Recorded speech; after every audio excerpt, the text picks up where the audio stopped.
Here I am, Leon C. A.K.A. Morpheus. You are now in the Academy of Wowmen, and you are sitting before Morpheus. And today I'm going to give you a red pill, so let me go ahead and get this thing prepared for you. And I'm going to go ahead and pull out my my drink here and get my red pill prepared myself.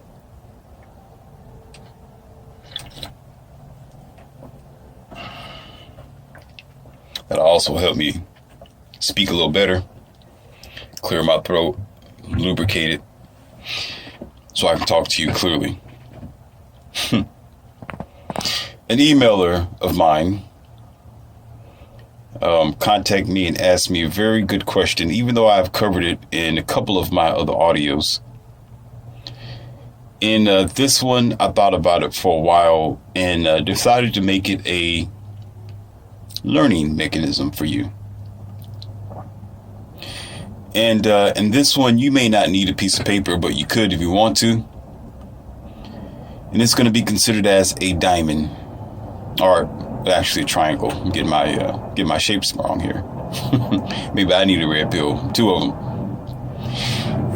So it's going to be a pyramid with equal edges and equal sides. Before then, let's go ahead and discuss the matter here.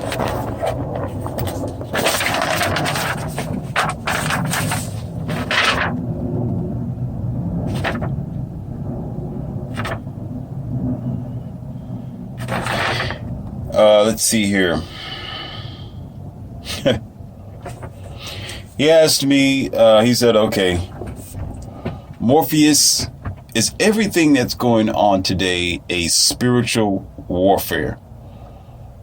Because this is what my pastor tells me on the often, and this is what a lot of other religious people are saying, that it's a spiritual battle for your soul and for all eternity.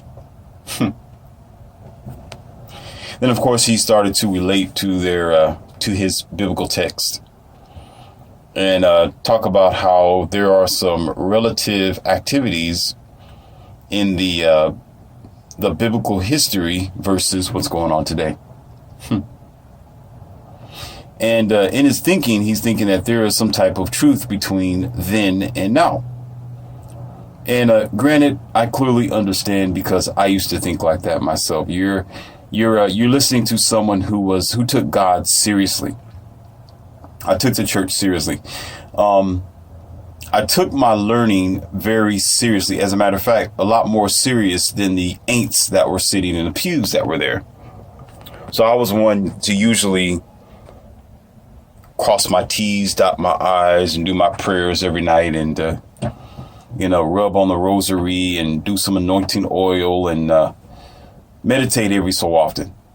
I was that guy. I was that guy who'd, would be happy to sit in the front part of the church with my white shirt on and all creased, and a nice crisp Bible, tucked underneath my arms with my, tight, uncomfortable pants on and hand-me-down shoes and oh wow. Yeah, I was that person. I took it seriously.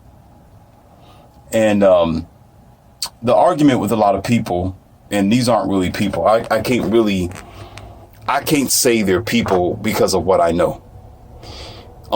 They will say that it's because I didn't believe enough. They'll say it's because I was already, in their language, backslidden, and I didn't really trust God as I was supposed to have trusted God, which is pretty much a joke. It's no different than the common woman today, when you are explaining to her there should be some equal exchange, where you approach her, you make plans, and you're interested in her, where you want her to do the same for you, and she should be able to do the same. She should be able to approach you. She should be able to make plans and show you just as equal interest and equal responsibility, no different than yourself. But what the girl will say if you are approaching her and she wants to play hard to get, or she looks the other way and she puts too many games and SHIT tests in front of you, eventually men of all kinds and yourself would start getting tired. You know, you get exhausted, but I ain't got time to be chasing you. I don't have time to be playing your games. You say, well, you know, I'm putting in a lot of effort to try to make a relationship with you, but you practically are not interested, so I'm not going to waste my time. And then, of course, you'll get other women online and YouTube and so-called female coaches, which is laughable. Laughable. You know, they'll say maybe you're not putting enough effort in. They'll say maybe you're not proving to the woman that you are interested in her, which is, again, laughable, and it's silly. And basically she's saying you're not working hard enough. She's saying you're not trying hard enough when just approaching someone is good enough. That's already hard work to play the gambling game, whether you're going to win or lose. It's already hard enough to be ready to be rejected. It's already hard enough when you are the one who have to make the plans, come up with what you're going to say that's interested or interesting to the girl, whether you've known her for a long time or she's a new face. You still are doing more than what you really need to do by cold approaching. And I don't even recommend cold approaching. But when you do so, you are already doing above and beyond. But yet in their logic, in their mind, you know, in their calculation and mathematical equations, they will particularly say, well, you're not trying hard enough. OK, this is no different than the same as them saying, well, I didn't believe in God hard enough, or that I was a sinner, because the whole scheme behind it, the whole plan behind it is that you are on the losing side and they benefit because you're giving more to them than they're giving to you. Did you hear what I just said? The key is for them to sit at home, to be relaxed on their home front, for you to play on their home field, on their home soil, with their tools, with their knowledge of their land, the knowledge of where they are, the knowledge of the people. So therefore, you can be at a disadvantage. It's almost like you play a game against someone, a board game or a card game, and they create the rules. They create how the game is going to be played, but you're the new guy. You have to learn how to play the game.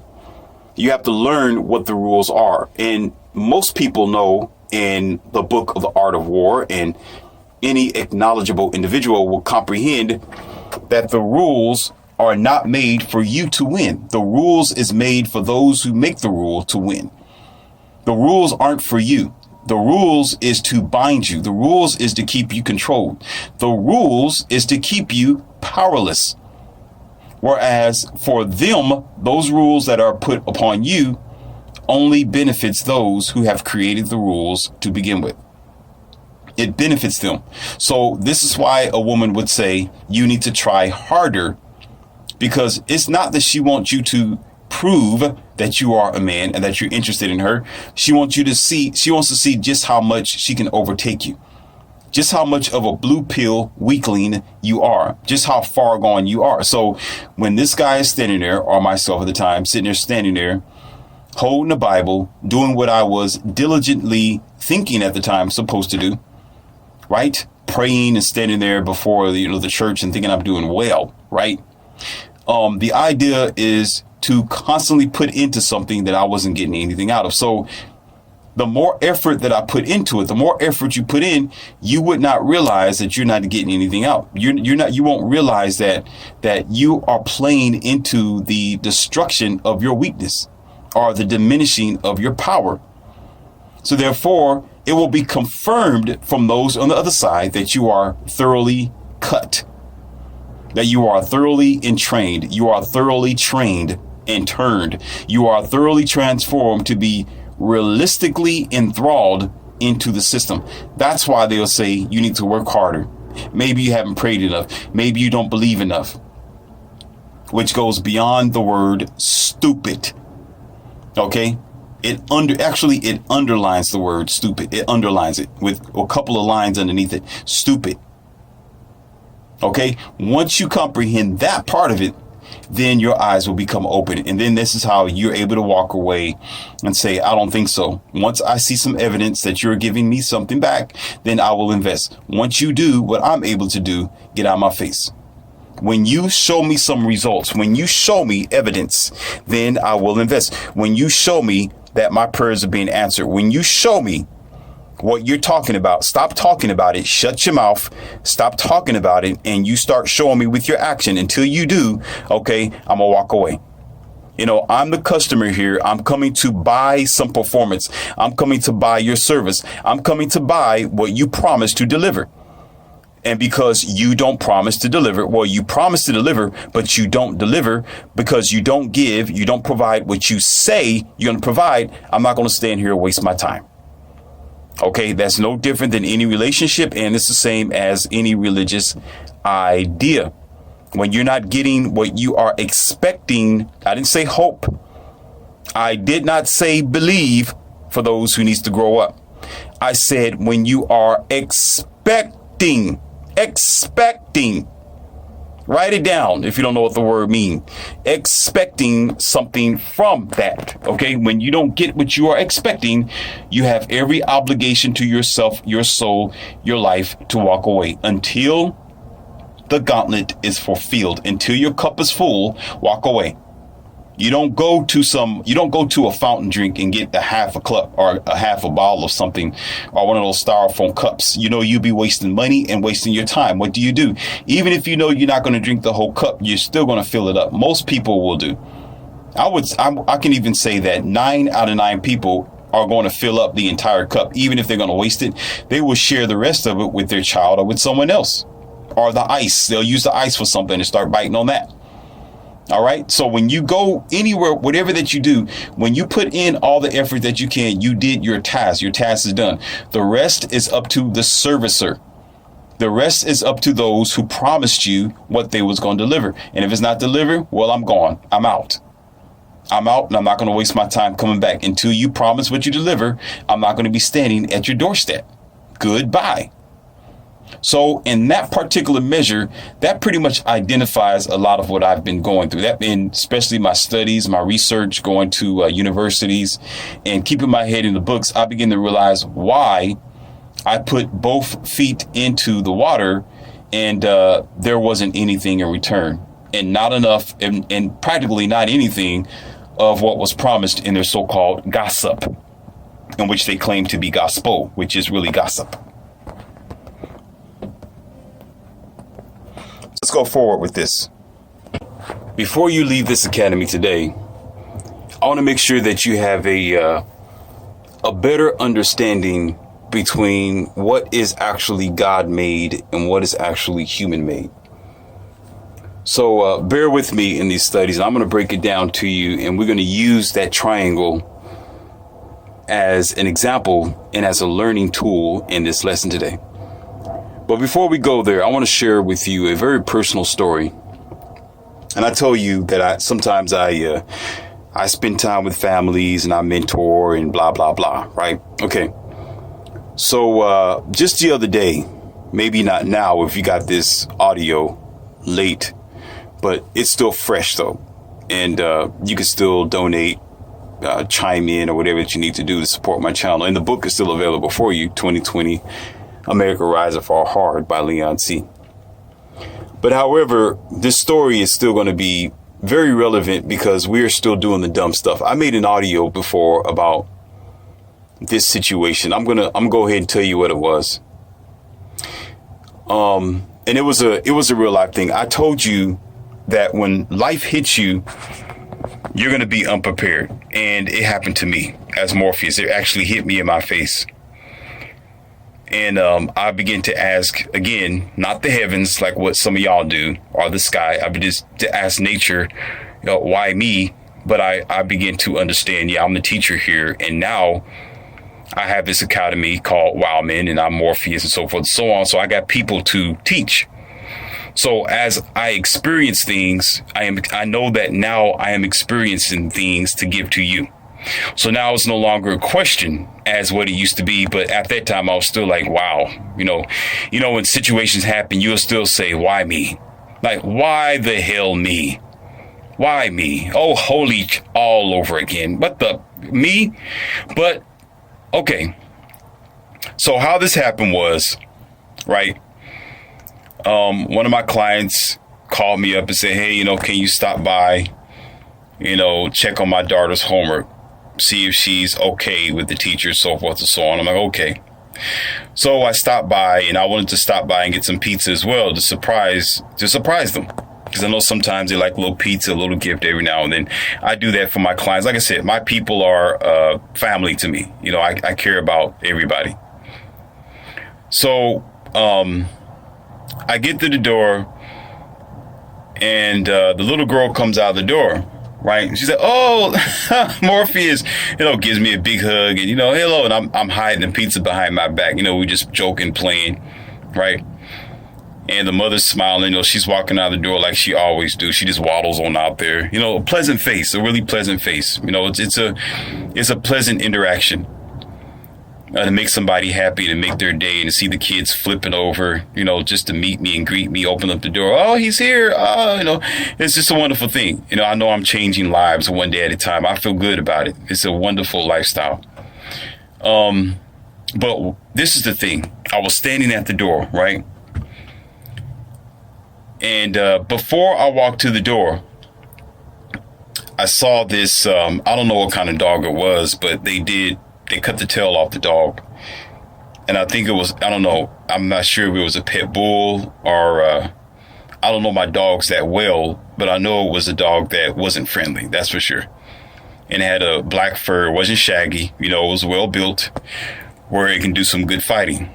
Okay, and as a martial artist myself, I know the difference between aerial combat versus hand-to-hand combat versus CQC, close quarters combat. I know well about that. You get close to me, then I got you. It's just, but distance is a different story. At a distance, you got to use other type of methods of defense.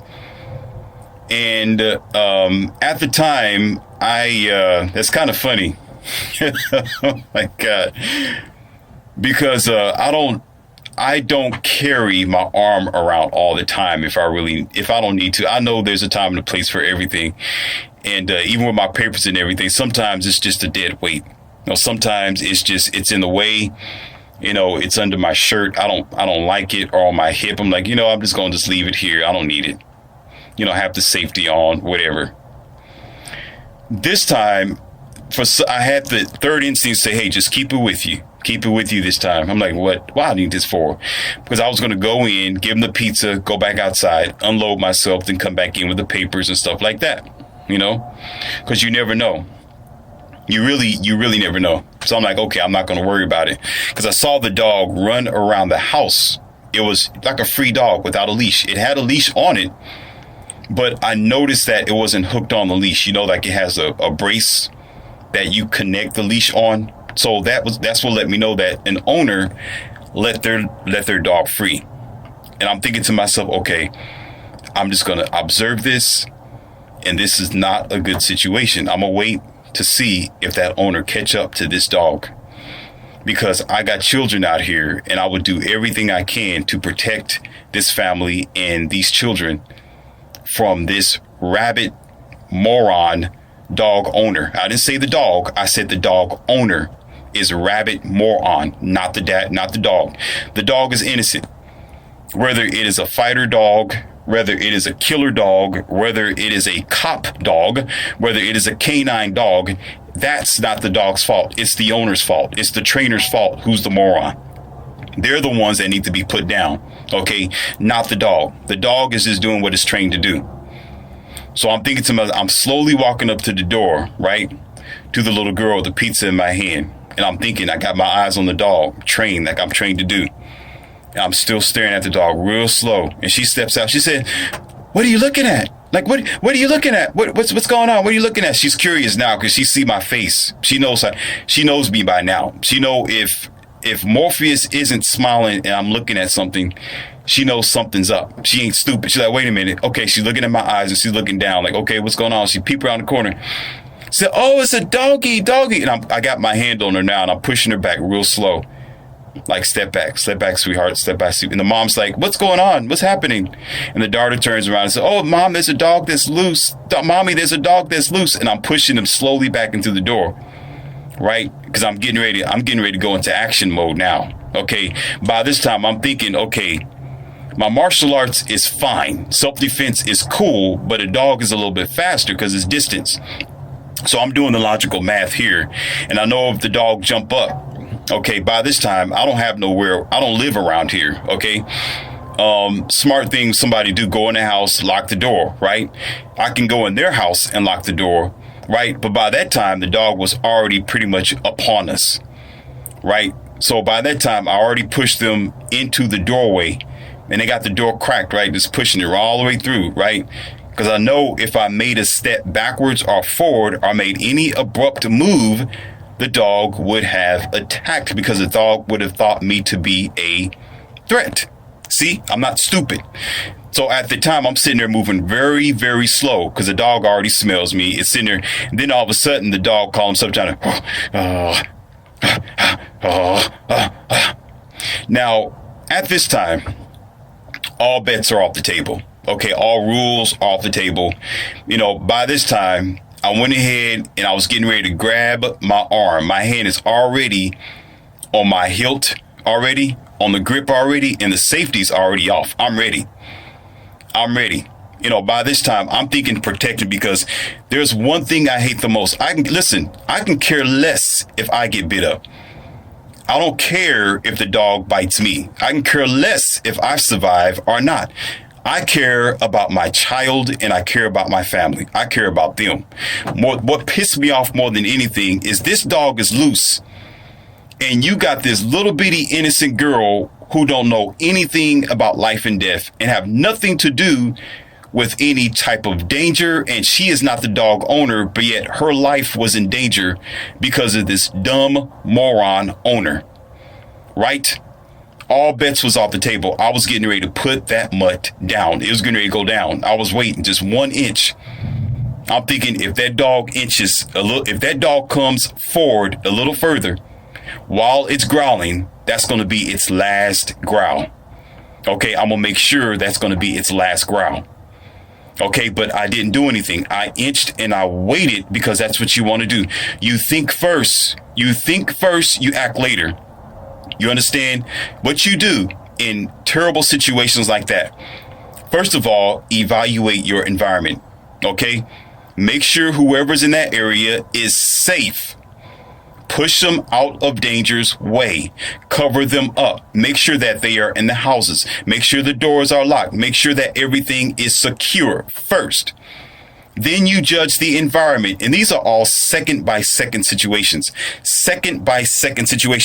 You judge the enemy. Judge what the enemy is doing by watching the enemy. I was watching the dog to see what it was getting ready to do and noticed that it was trying to smell fear. It was trying to smell a prey. It was trying to smell a stranger. You understand? So in this time, most morons would have ran and the dog would have chased you and it's game over. No matter how fast of a quick draw you think you are, now you jumping all on the grass and the dog is mauling at your leg and you screaming. And then here come the ambulance and the police officers or the authorities talking about what happened. Okay, but when you use smart judgment and logic, understand this. You are able to evaluate what is necessary and what is unnecessary. What would have been unnecessary if I pulled my arm out and aimed it at the dog and squeezed the trigger? Okay, which was getting ready to happen. That would have been overkill and it would have been unnecessary. But it was a very necessary situation. It was the time for it. That was the time to say, okay, it's time to defend myself and my family and my children. Do you understand? But you got to think logically by being calm. Have a calm mind, have calm energy, and keep yourself focused.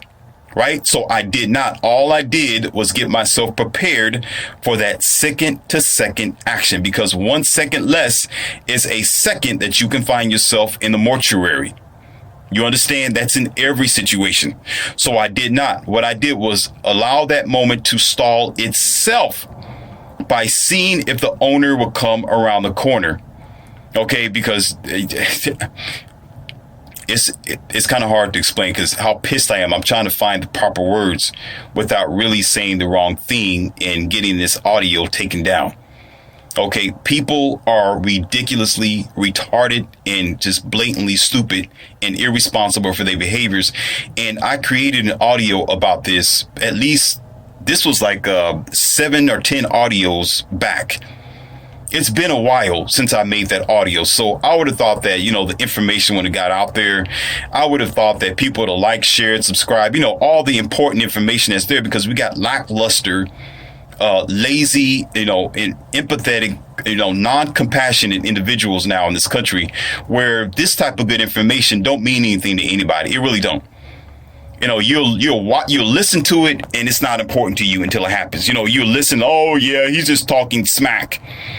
It's okay, but you're never thinking about how it can affect someone else who don't get this information, how it can affect someone else who might be doing this dumb stuff in your town or your country or your neighborhood.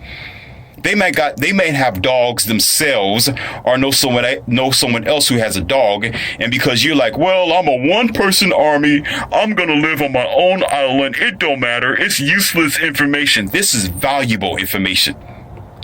And it's not getting around far enough, and it's not getting around fast enough, because we are self-serving species, worse than dogs off of a leash. So this is what really made me upset, the fact that it's still happening. So, and it also let me know that it is important for me to put the message out here to help individuals in my Academy of the Wildman with my version of the red pill. Because if they don't get it, they're going to be seeing a lot of catastrophe, and we are around the country, one segment at a time, because it could have got ugly. It could have got real ugly. Because then if he saw me put his mutt down, and what if he had an arm himself trying to aim it at me because I had to defend my little girl and my family? Absolutely not. Then I would have had to put him down from trying to protect myself. Do you understand how devastating this situation could have been? Real easy. It could have got messy. He would have saw that. Pow. Oh, you shot my dog. Oh, your turn. Oh, okay, here we go. And there we are in a instant battle right in front of a family, right in front of some children, all for some retard, irresponsible dog owner. And we had nothing to do with that much, but the very fact they was irresponsible from this walking weapon. Do y'all understand that a defense dog is a walking weapon? A canine is a walking weapon. A police dog is still a walking weapon. They don't need to pull out their taser or their pistol. All they got to do is say, okay, go ahead, sick the dog on them. And you are done for. The dog is going to chase you wherever you are and going to smell your blood and your fear, and you are finished. You're done. So what makes you think that you, as a dog owner, you want this dog because for some dumb reason? I don't know why you want a dog. I don't know why you want a dog if you're not responsible of the dog. Why do you want your mutt? Why do you want your mangy mutt that you can't control if you can't control yourself? You got no logic. You have no self-control. You have no responsibility. You have no regard of other people's lives. The dog was getting ready to eat my daughter. No, she wasn't my daughter. Physically, I told you, all my children are my children. My clients is my family. So I call them that. Okay, so I felt like this was my little girl right here. I'm going to do everything I can to protect this little girl. I'm going to make sure that dog reaches dog heaven in a couple of seconds before it even get 2 inches from my little girl. But I would have hated to have do that. I would have hated to have done that in front of her face. All because of a retarded adult who really isn't an adult. Do you understand? So therefore, it could have got bad. But let's go further with this lesson before I get on to the main course meal of this, of what we're talking about, spirituality. Is it a spiritual warfare? Okay. Check this out. If you had no defense in that situation, what are you going to do? Just think about that for a moment. Remember, I told you in one of my audios, you have to learn how to defend yourself. Learn how to protect yourself. And if they're talking about, oh, take your arms away from you, take your weapons away. Oh, we can't allow you to have anything. Just have forks and spoons in your house. Fight with plastic forks. What are you going to do? Negotiate with a rabid dog? What are you going to do? What are you going to do? Scream, gesture like you always do, as if gesture's going to listen to you anyway while the dog is tearing your throat out? Just think about that for a moment. You got a little baby right here. It can be anybody, anywhere, at any time. And that's what it was telling me. It was telling me right there in the moment, Morpheus, you was right. You were absolutely right. It can happen anytime, any day, and any second while you're sitting there thinking that it would never happen to you. It could have happened to me and my little girl. But you know what? I was saying absolutely not. It's not going to happen to us. Not today, not tomorrow. That's why my instinct said, no, keep this arm on you. I was like, why? What? I never bring it into the house. I never bring it around people. It's always in an excluded spot. Why would I? No, just bring it with you. I'm like, why? I'm not going to, what? I'm like, okay, fine. I'll do it. Fine. Right? And I see why. So if you standing there talking about you want to fight with plastic forks and spoons because you're scared of being responsible, because you're an irresponsible adult, you will find yourself in the ER more than likely. You will find yourself on the uncomfortable, unfair, distorted end of the stick every point of your life. You will find yourself being the person who's in the hospital bed talking about, oh, I don't know what happened. I tried to pray to keep the devil from getting me, but the devil got me anyway. Yeah, because you didn't defend yourself against the devil. You let the devil come in, and what is the devil's job to do but to swipe you from the face of the planet? And you made it easier by lowering your barrier and by disarming yourself. Now the devil's going to say, oh, it's easier now. What do you think the devil's going to do? You actually think the devil's going to say, well, I'm not going to get you now? Oh, because you have no defense, because you have no arms. I'm not going to allow this bullet to hit you. You are out of your mind. Something's wrong with you. So let this be a lesson to you. It's also a lesson to me, of course. I'm the one in the thicket of it. But let my experience as well give you just a little lesson and a little confirmation on when I tell you, when I give you a discussion about protecting yourself, when I give you a discussion that bad things can happen at any time of the day, that I mean business, because it don't have to be you and your son and your daughter or your grandma or your mommy. It can be there any time of day. And while you standing there twirling your thumbs like, hubba, hubba, hubba, it'll never happen. Hubba, hubba, hubba. The last thing you want to do is stand there defenseless against your enemy, because there's a reason why they're your enemy. They're your enemy because they don't like you, because their objective is to swipe you from the face of existence. So why would you let it be easy for them? I was thinking to myself, what if I was standing here and I could do nothing? And by the time I try to jump into the house, the dog called himself trying to grab on my leg, and there we are. There I am, right? Like I always say, here I am, Leon C. I will be right there. Absolutely not. I don't play that game. So you got to stop thinking and realize when I'm telling you about something, it's real.